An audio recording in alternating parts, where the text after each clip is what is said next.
欢迎来到人生有道，岁月如歌，道在其中，一起感悟人生。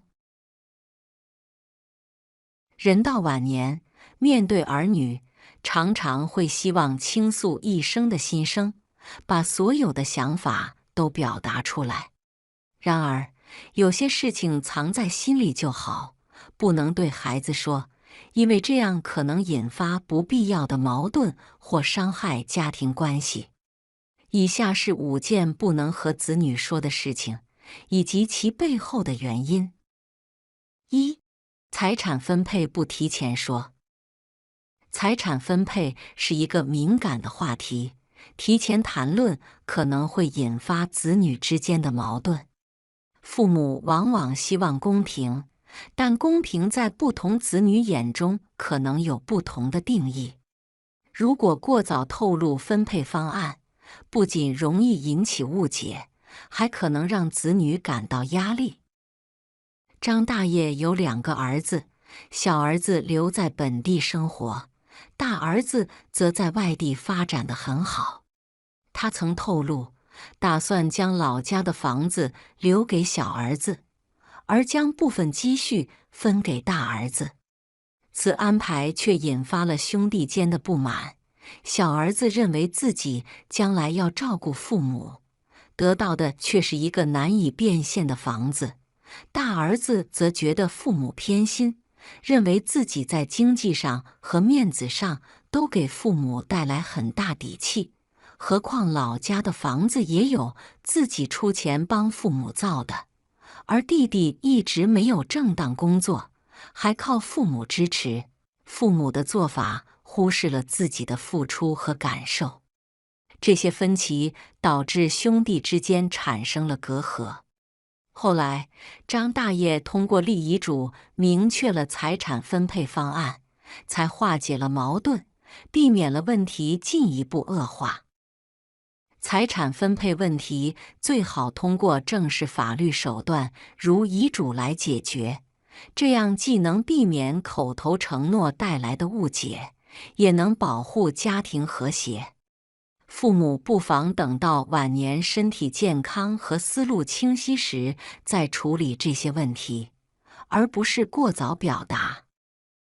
2. 偏心往事不提起。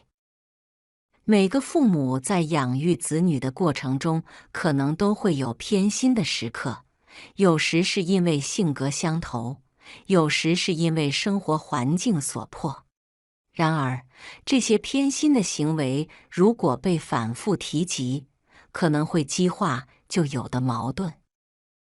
李阿姨有2个女儿，大女儿高考时差几分落榜。出于经济原因，李阿姨没有让大女儿复读，而是直接安排她工作。小女儿从小优秀，考上了大学并顺利毕业。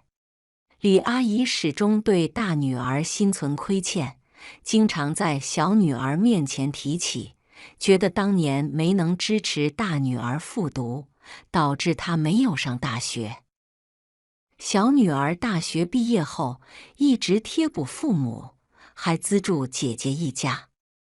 20年来，父母和小女儿在经济和人力上给予大女儿一家很多支持，但李阿姨却始终在小女儿面前提及对大女儿的亏欠。渐渐的，小女儿对母亲的做法感到不满。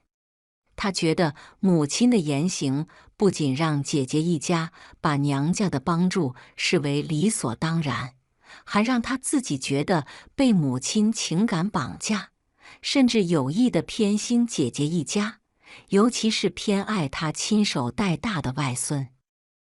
这种过度表达的愧疚，不仅没有促进姐妹关系的和睦，反而让小女儿心生怨言，觉得母亲对她的付出视而不见。父母应该明白，过去的偏心已无法改变，反复提及只会伤害子女之间的感情。不如放下对过去的执念，公平对待每一个孩子，以实际行动维护家庭的平衡与和谐。3. 失望情绪不表达。每个父母对孩子都有期待，但人各有志，子女的选择不一定符合父母的期望。如果父母过早或过于直白地表达失望，可能会伤害子女的自尊心，甚至影响亲子关系。王叔叔的儿子大学毕业后选择做自由职业者，这让王叔叔感到不满。他多次向儿子表达自己的失望，说自己辛苦培养儿子不是为了让他混日子，还拿自己儿子和隔壁邻居儿子做对比，夸别人家的儿子多有出息，替父母争光。王叔叔的儿子听了，自尊心受打击，压力倍增，慢慢的与父母的关系也变得疏远。子女有权选择自己的人生道路，父母不妨以鼓励和支持的方式帮助他们面对挑战，而不是过早表达失望。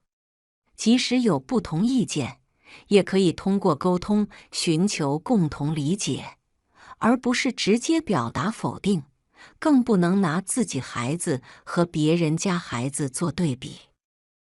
4. 过往秘密不透露。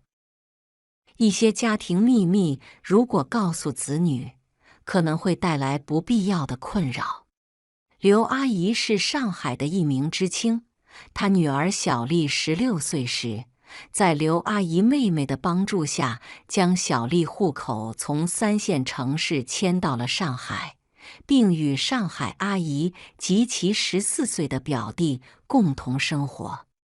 和上海阿姨相处的2年时间里，加上看过当时很轰动的电视剧《孽债》后，小丽有个疑问：为什么性格脾气不好、人也势利的阿姨愿意接自己来上海？直到大学毕业后，刘阿姨才道出真相。原来，上海阿姨当时有一位有钱、有权，但有家室的男朋友张叔。为了安抚一次车祸中失去唯一女儿的张叔，同时辅导成绩不好的儿子，才提出接小丽到上海生活。自然，几年后，张叔成了小丽的姨父。虽然小丽感激上海阿姨的帮助，但随着年龄的增长，以及刘阿姨在一些家庭关系处理上的种种不合理，这个秘密还是让小丽对母亲价值观产生了质疑，同时也觉得自己母亲当时的这个赌注太大了。难怪当初对小丽究竟要不要去上海，不少人让父母要慎重考虑。刘阿姨把这样的秘密告诉小丽，不但没有得到女儿的更多理解，反而造成了更多的困扰和隔阂。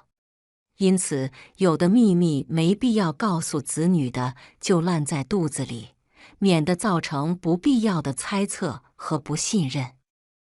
5. 办不到的事不承诺。年纪渐长，身体和精力逐渐衰退，有些承诺可能已经难以兑现。如果过早向子女承诺，最后却无法实现，容易让子女失望，甚至引发矛盾。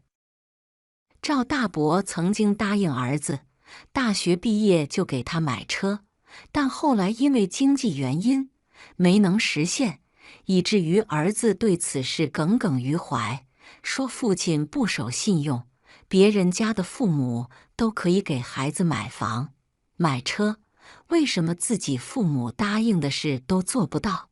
久而久之，父子关系也受到影响。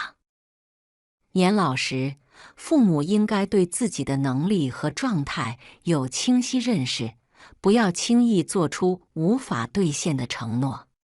如果需要拒绝，可以通过耐心解释和提供替代方案来弥补，而不是让子女心存期待。